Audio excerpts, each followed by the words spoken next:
Hello, I'm Anderson Page. I'm here with Esther Fishman.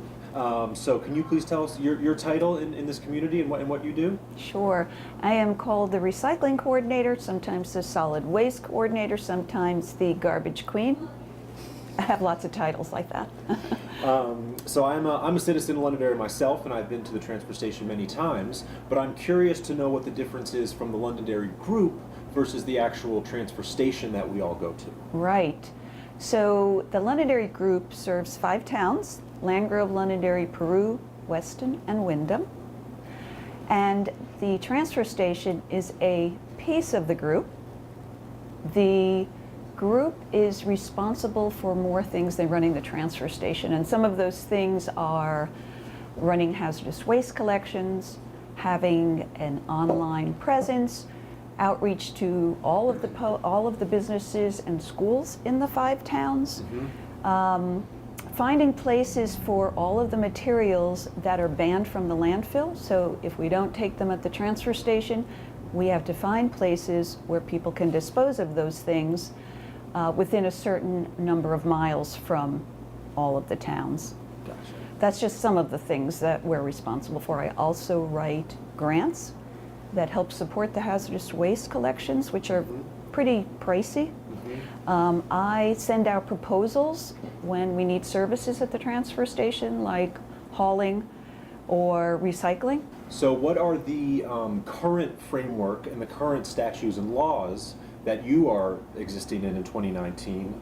I have heard of laws, Act 148 that was enacted in 2012, which seems to be the big prominent thing with the waste management system. So what are some of the components that you're working with? So Act 148 was a piece of legislation passed by the state in order to get the recycling rates up from about 36%, where they've been sort of sitting for a long time, with the hope that it would get up to 50% by 2020. I'm not sure that we're there. Okay. But some of the things that are a part of that act that would help that happen was banning certain materials from the landfill. I'm using the word landfill for trash, so when you can't throw things in the trash. Sure. So paper, plastic, number 1 and 2 plastics. These are things that are currently banned into the landfill. That's right. Yes. So you can, when this law was passed, you could not throw them into the trash. Yes, okay. Steel and tin cans, cardboard, and that's basically the low-hanging fruit. When this law was passed, the recycling market was much stronger than it is now, unfortunately. What are some of the markets that take Vermont's recycling? Is that does that stay within the region or within the Northeast, or unfortunately, no. Okay. And that is part of what I think not only Vermont, but I think the United States needs to work on. Sure. So you've got to ship all of this stuff to markets. Example, the plastic, number 1 and 2 plastics wind up going to the south. I think it's Georgia, where there's a company that makes boards out of the plastic. You've probably heard of Trex. Yep. That's one of the company that uses the plastics. Very cool, okay. Paper, there are a lot of paper mills in the United States that have closed, so we need to get better about having the infrastructure to handle all the materials that are now banned from the landfill, because they have to do something with them. Sure. Kind of bringing it more local, so then what are the immediate parts in 2019 that you guys are kind of closing up to on Act 148? It sounds like 2020 is some sort of a benchmark for this law, or are you reaching those benchmarks, or where does kind of the 5 towns fit in this picture? So 2020, the next stage of the law is banning all food scraps from the landfill, from trash. We have been collecting them since maybe 2012. So we're all set with that. But every household has to keep their food scraps out of the trash. That's going to be really hard, and I think a lot of people are really nervous about that piece. So I have been conducting backyard composting workshops. I applied for a grant where I get a backyard composters so people can do that easily. We collect food scraps at the transfer station. because the key is making it convenient. Sure. And are you seeing people kind of respond to that, and people have been composting more? And I mean, it feels like the place we're in the mountains is it should be such second nature to us. Easier. So- We are lucky here. And when I run the workshops, especially when I can give reduced rate compost bins, Sure. a lot of people show up, Yeah. and they seem to have a strong interest in how it all works. Sure. And I'm not an expert in it, but I do like the down and dirty kind of information, Totally. and people really like that idea. So with this act of trying to remove stuff from the landfill, you have taken on a project of sorts, of a trash sort, and 5 years ago, you guys, I don't know, I guess you want to paint the picture for us on what you guys are trying to accomplish, or what you're trying to look for? So 5 years ago, we did, in 2013, Trevor Mance from TAM, who is our hauler, and I did a trash sort at the Londonderry transfer station, and we took 10 to 15 bags, Just random trash bags? random trash Okay. bags, emptied them out on the table, sorted through all of the yuck, Nice. Yep. and weighed everything and looked at the volume of Okay. everything. And then 5 years later, and I didn't realize it was 5 years, but the timing was fabulous, we did another trash sort. This just happened in September of 2018. Okay. Yep. And we were able to compare numbers Okay. of what happened then and what was happening now. And the good news is that from the information of what we collect just at the transfer station, understanding that trash is, some people have haulers come to their house and pick up trash. Some Right. people have dumpsters at their place of business. Bromley Mountain has their own systems in place. Just from what we collect at the transfer station, it looks like there's more trash in the trash and less recycling in the trash. Okay. So that's a good thing. Okay, but more trash overall, but less recycling in said trash is what you're seeing. Exactly. Okay, Exactly. And one of the big things was our redeemable bottles and cans. We have a fabulous volunteer at the transfer station that sorts all that out, brings it to, or has help bringing it to the place that redeems the bottles and cans. Uh-huh. And that money goes to support the Floodbrook Athletic Association Oh, and that's the great. Parks Association, which Okay. is fabulous. Yep. And she does that work all on a volunteer basis. Our food scraps were reduced by pounds from being in the trash, from 41 pounds to 26 pounds, which was great. Okay. Yep. And you have to understand that when we collect trash at the transfer station, we charge by volume. So a little bag, 13-gallon bag costs $2, 33-gallon bag costs $4, contractor's bag is $6. Food doesn't have a lot of volume, but it has a lot of weight. So the disconnect is we charge by volume. When our hauler comes and takes this all away, he charges us by weight.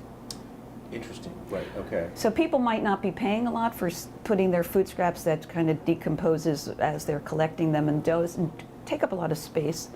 But when they haul it away, so if we had a 40-yard compactor that was full of food, it would weigh a lot more than people throwing in plastic bags, which is a problem. Right. Interesting. What else did you find from the trash sort? Well, the one thing that we noticed was that textiles, clothing, people don't like to throw them away. Interesting. So Okay. we do have the Thrifty Attic, which is fabulous. Yep. And they support lots of the community things going on by giving out grant money. But we also collect textiles at the transfer station. Okay. There was a time when we didn't have anybody to take them. We again take them, but people don't like to throw those things away Right. for some reason. So the other thing that I do keep numbers of the tonnage that we take in, the tonnage of recyclables, the tonnage of trash. Now this And- is the tonnage of just the town, because just to kind of pause for a second, you guys are not responsible for, but within these 5 mountain towns, there's a lot of people putting trash in many different places. I mean, there's a lot of, a lot of dumpsters that people have, a lot of independent dumpsters, and you can't monitor all that, even though you guys are sort of, the regulations apply to them, but all the numbers you have access to are just the Londonderry transfer station. And any of the extended producer responsibility programs that I have access to. Right, okay, interesting, yes, right, okay. So let me talk a little bit about that. Yeah. So The keeping these numbers, I found that from 2012, our diversion rate was 33%. Okay. Okay?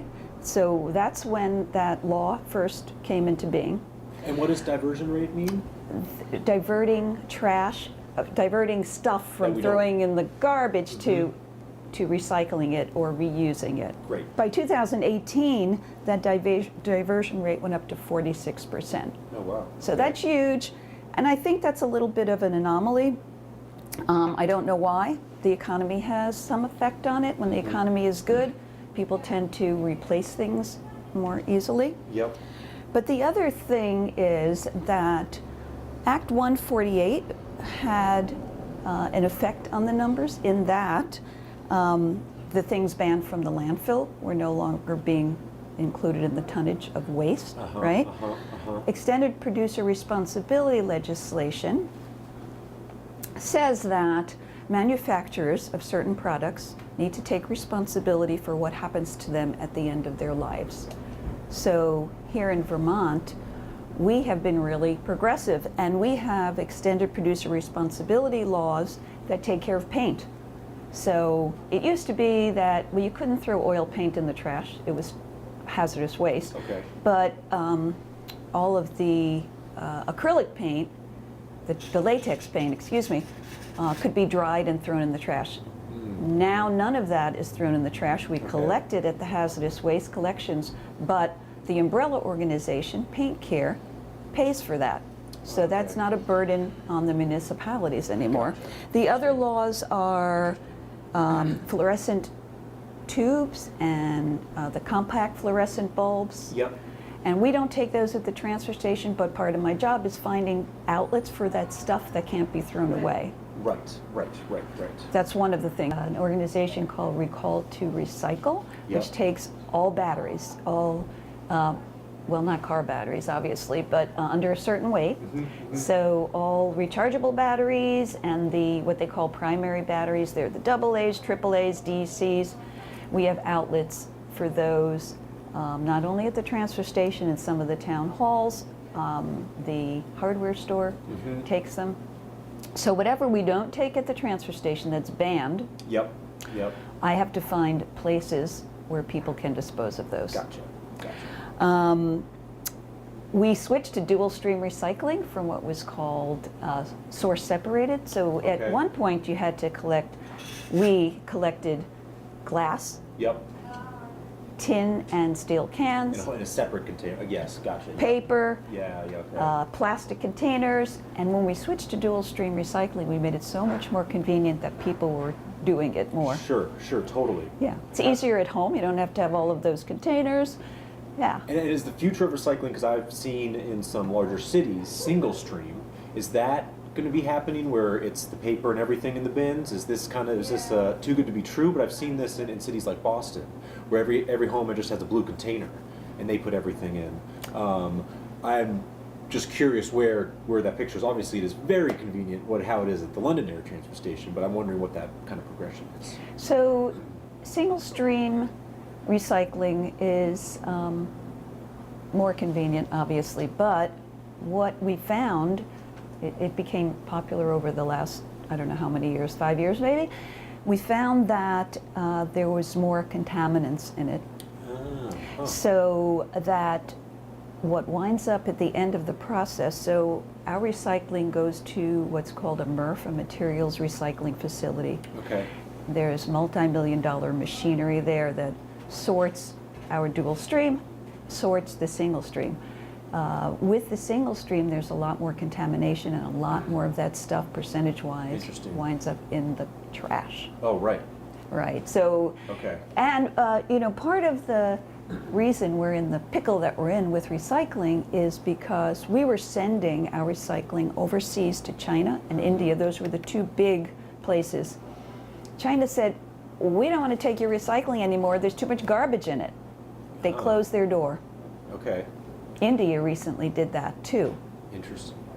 So single stream recycling, to me, doesn't seem like it's the place to go. Interesting.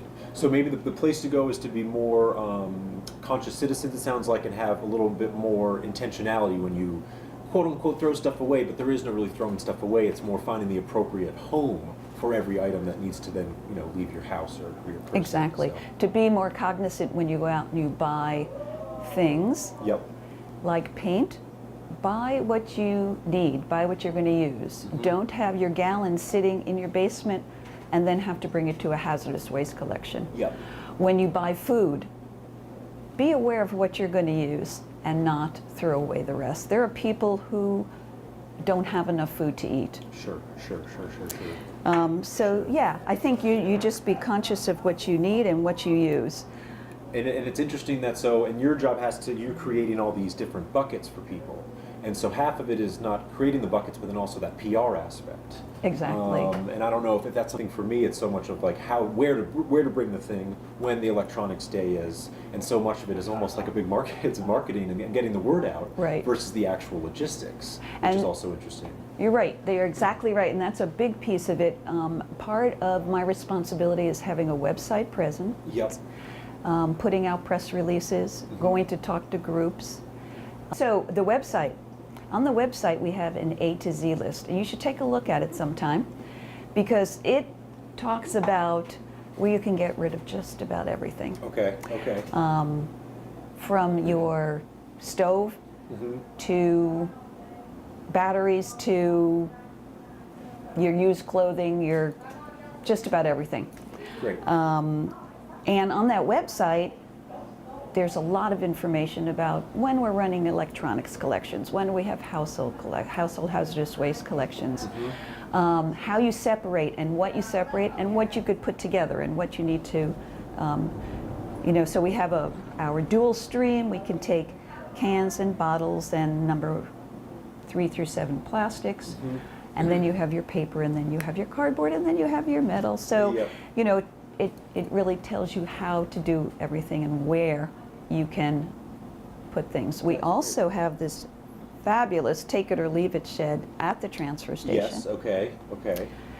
We can only guesstimate the weight of what is diverted from there, but we're guessing about 6 tons a month. A month? Oh, right. 6 tons a quarter, I'm sorry. Okay. And the take it or leave it section at the transfer station seems to be somewhat unique. I feel like I've talked to other Vermonters, and I have a friend who lives up in West Windsor, and they don't have a take it or leave it section. So I think it is a very unique and kind of special thing that the town has to be able to share things like that and get it out of the landfill. Get it out of the landfill. And what some people don't really want and don't have use for, somebody else comes along and my goodness, a lot of stuff is taken. Yes, a lot indeed. of stuff is moved. We have a couple who come to take all of the used skis from the take it or leave it shed, and they make benches and they make tables, cool. and they make, so that's called upcycling. Using things that are no longer used for what their original purpose is and using them for other things. Very. So are there any other points you want to talk about that the Londonderry Group does, or that the Londonderry Transfer Station, or your day-to-day? I just would love people to understand that the Londonderry Group is not just the transfer station. Yes. That they go online, that they look at the website, they see all of the things that are happening. Our solid waste implementation plan that we have to write every 5 years is for the state. That is a state mandated plan. Yes. That is on the website too. So if people, what's the website? What's the best way to get to that website? LondonderryVT.org, and then there is a section that says recycle, I think it's called. Okay. And then you could go from there and see the flyers for the special collections. You could see news. You could see that A to Z list. You could see how to separate stuff. You could see the sale of when we have our backyard composters for sale. Gotcha. You could get your punch cards by filling out a form there and sending it into the town. Okay. So that's a great resource for anybody. Any of the questions that you might have with the transfer station, you should start probably at that website. and then kind of go from there. But it sounds like that's an amazing resource that people should know about. And they could join my email list. Okay, and that's through on the website? You can do it through the website. My email is recycle@londonderryvt.org. Recycle@londonderryvt.org. Right, important. And then you'll get notification of when we have a hazardous waste collection or electronics collection. And people really look forward to those collections because they want to get rid of stuff that they've stored in their basement for way too long. And great. Yeah. Awesome. So what do you see the future of waste management, or the future of kind of, not the Londonderry Group per se, but more kind of how we're going to be dealing with our waste in the future? I think that the United States needs to really put some effort into infrastructure so that we can recycle those things that we've been sending overseas right here in the United States. That would be terrific. I think that if we had a little change in our culture and people were more cognizant of what they were doing with their everything that they managed in their household, that would really help the picture. Also, this extended producer responsibility, we're working on legislation for hazardous waste now, and that would take a lot of the financial burden off of municipalities. Sure. Are there any ways that citizens of the towns could kind of help with this process? I think that waste management is sort of everyone's issue, right? And is certainly not going to be just solved by Esther, who runs the Londonderry Group. So are there ways that citizens can become active, or are there ways that you could kind of, maybe little things that they could do to help this cause? Oh, that's a good question. That's a hard question. It's certainly stay up to date with what's going on at the transfer station, and pay attention and try to stay and sort your things appropriately. But it also seems like we're in a little bit of a culture shift with waste management. I feel like probably 50, 60 years ago was much more literally single stream. Well, So, people used to dig holes in their backyard and put their garbage underground. Okay, sure, and then at one time, every town had their own dump. okay, just the big hole in the ground. Right. That's where you went. And then those dumps turned into a place where people could bring things. And Londonderry Transfer Station was a dump at one time. Okay. Turned right. into a landfill. Okay. So the difference is that you don't just throw stuff on the top of the ground. You dig a hole, you line that hole so you don't leach bad stuff into the ground, and then you cover it up at the end of the day to a transfer station. So nothing stays there now. It gets transferred to the different locations that can actually take care of those things in a better, more environmentally responsible way. Sure. Right. Interesting. Very cool. Yeah. So you're going to do another trash sort in 5 years? Is this going to be the journey with you and Tam? Because I think it is really interesting, and I think that's the unfortunate. That seems to be the most practical way to kind of get that snapshot. I know it is certainly not the most scientific thing, Pleasant. But it's certainly, for our viewers, I think, are very interested as to those kind of things. So thanks for sharing that, for sure. Well, in answer to that question, we'll see. I'm not going to commit to it. Well, we'll call you in 5 years. Right. Great. Well, thank you so much, Esther. Thank you.